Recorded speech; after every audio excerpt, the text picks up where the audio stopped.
Om Gyanatimirandasya Gyananjana Shalakaya Chakshurunmalitang Yena Tasmai Shri Gurave Namaha. Jai Sri Krishna Chaitanya Prabhu Nityananda Sri Advaita Gadadhar Sivasadi Gaur Bhaktivedanta. Hare Krishna, Krishna Krishna, Hare Hare, Hare Rama, Rama Rama, Hare Hare.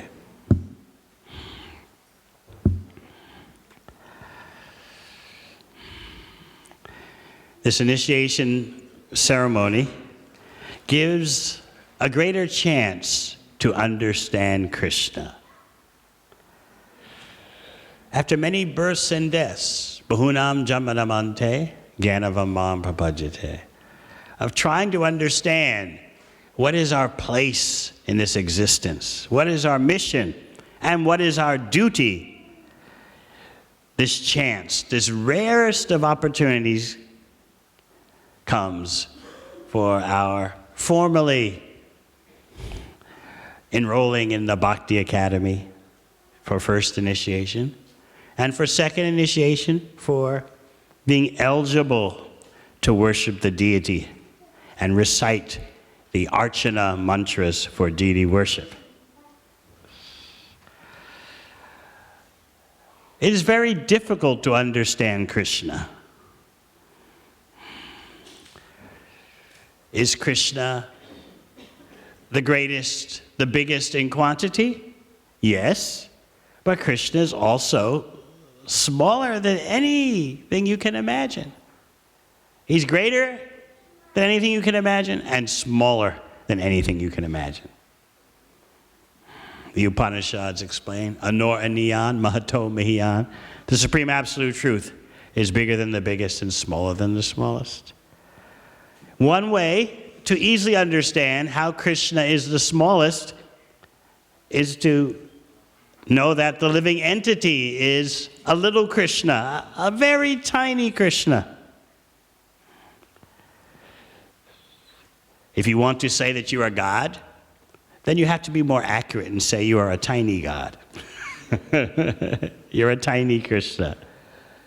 And because we are tiny, we get overwhelmed by the material energy. And we forget who is Krishna. We forget who are we. And we're determined to struggle in the oppressive material atmosphere. We're so determined. I have my duties, I have my job, I have my mission. Please. My life is already figured out for me. The real mission in life, the Vedas teach us, is how to understand Krishna. Vedaishta sarvai ahameva vedya. Krishna says, by all the Vedas he is to be known. So this initiation ceremony is increasing our ability to understand Krishna. How? By the formal commitment. Krishna is impressed by those who formally commit themselves and take the vows. In that way, Krishna takes us more seriously. Just like someone who, in an ordinary relationship, commits themselves rather than go on in a casual relationship, shows more seriousness of purpose, more earnestness. We want to understand Krishna. There's nothing more attractive, nothing more beautiful, nothing more deep and satisfying than understanding Krishna. Yet, in Goloka Vrindavan, in the topmost portion of the spiritual world, understanding Krishna is not the premium, it's not the topmost thing. The residents of Vrindavan are beyond understanding Krishna. Now, how could anyone be beyond understanding Krishna? They simply love Krishna. Their love of Krishna is not dependent on knowledge that Krishna is God. Now, we cannot imitate this. We need to understand Krishna so that we'll be safe from the allurements, the illusions of the material energy. We're in the recuperating stage in which we're reviving our love for Krishna. So we need to understand Krishna as much as Krishna can be known. We should not be lazy in that regard. Still, we should know that in the topmost portion of the spiritual world, they don't even know that Krishna is God. And they don't care to know that Krishna is God. Sometimes the cowherd boys or the cowherd men, they'll talk. Is Krishna a demigod? They'll say, maybe he's a demigod. Maybe. And then the cowherd boys may conclude, okay, if indeed he's a demigod, that means we are too, because we're just as good as him. It all makes sense. Ultimately, no one cares whether Krishna is God, demigod, empowered by Narayan. There's so many theories buzzing around Goloka Vrindavan. All for increasing the relationship, the pleasure of the relationship between Krishna and his devotees. All that talk is going on. Village talk. We want to be able to be part of that Goloka Vrindavan village talk. The village talk in the material world is a perverted reflection of the village talk in Goloka Vrindavan. There in Goloka Vrindavan, even they see Krishna do something wonderful, still, they don't accept that he's God. Krishna doesn't want them to accept that.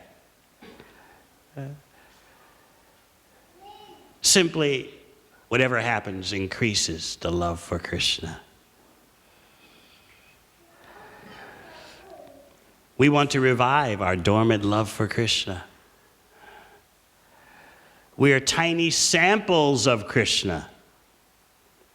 Therefore, because Krishna is attracted to the opposite sex, you'll find in the material world, living entities are attracted like that. But Krishna's attraction to the opposite sex is still self-sufficient because he's attracted to his own energy. He never goes outside of himself. He's attracted to the crest jewel of his own internal potency. But our attempts to pursue attractions in the material world involve hard work, negotiations, arbitrations, constant discussions, misunderstandings, arguments. We're pursuing that because we're part of Krishna. Krishna's arguments with his girlfriends in Goloka Vrindavan, they're 100% blissful. They're ever increasing in ecstasy.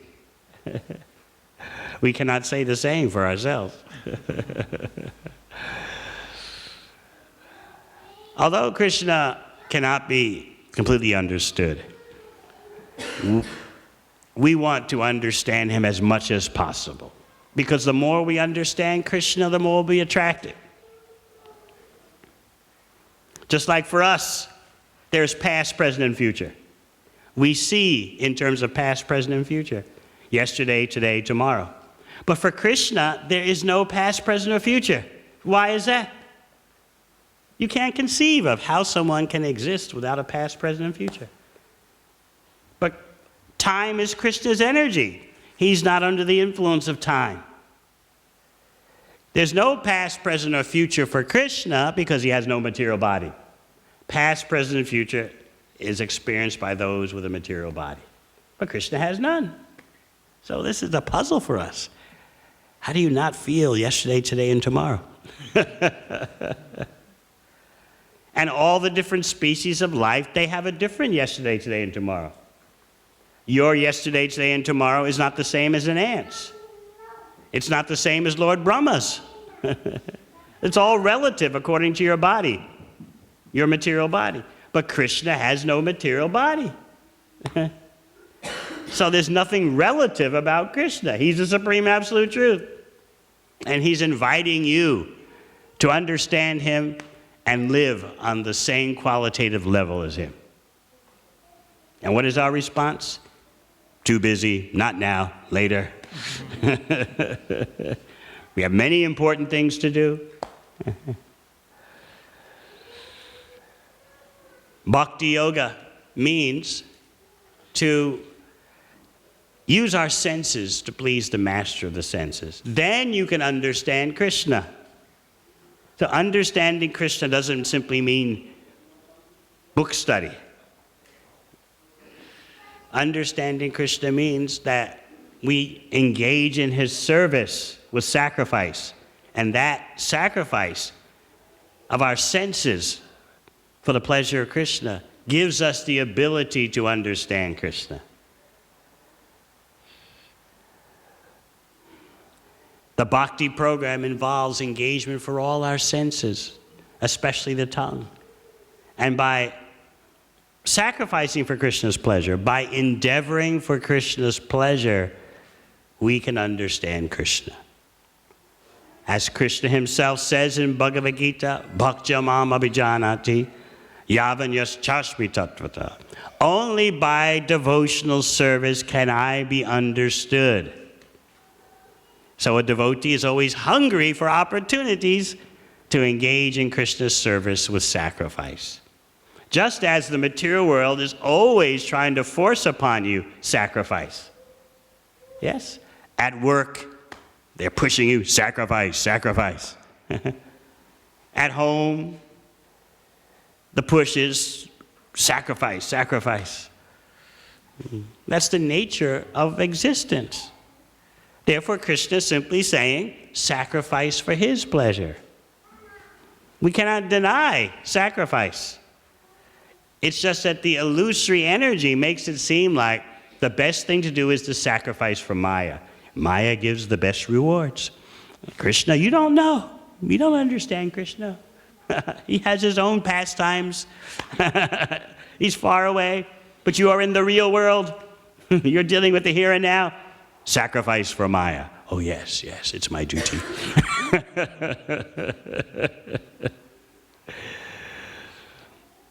The more we sacrifice for Krishna, the more we can understand Krishna, even though Krishna can't be understood fully. So this initiation ceremony is an opportunity. How to understand Krishna more and be more attracted to Krishna. Those who are taking Harinam Diksha should always be mindful of the 10 offenses in chanting and make it their life's career to achieve attentive chanting of the Hare Krishna mantra, no matter how long it takes. Our life is very short, actually, anyway. But if we make the decades of whatever lifespan we have dedicated to attentive chanting, then we are fulfilling the mandate given at the time of initiation. And those who are taking second initiation, you are having a chance to engage in archana, deity worship, the authorized scientific process of serving the deity. And you can begin to understand how serving the deity is non-different from serving Krishna. Actually, those doing deity worship, the pujaris, should never think they're serving Krishna directly. No, they are assisting the parampara in serving Krishna. So never think, here I am on the altar, it's just me and Krishna. It's me and Radha Ballabha. No, you are assisting your spiritual master who's assisting his spiritual master. And on it goes up the parampara. Just that Srila Prabhupada explained what happens when you offer prasad. You're making an offering on the altar, or even in your home, but especially on the altar. You say the prayers, and your spiritual master takes the offering, passes it to his spiritual master. It goes all the way up the parampara to Krishna. Krishna eats and then passes it down the parampara to you. Step by step. Very scientific process. So we should always see ourselves as humble servants. Actually, initiation is a chance to solidify our status as servants of the servant. Servant of our spiritual master, servant of Srila Prabhupada, servant of all the Vaishnavas. That is the way to always be happy and be full of knowledge.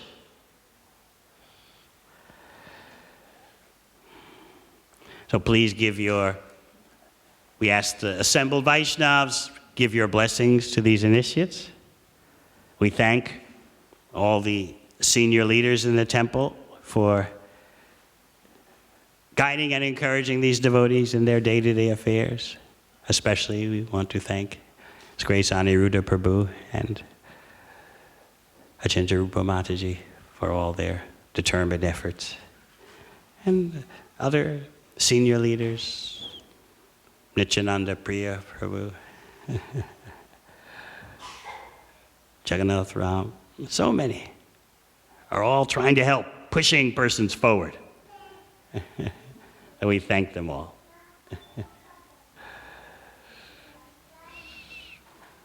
Gopur Mandesh is trying his best. So many.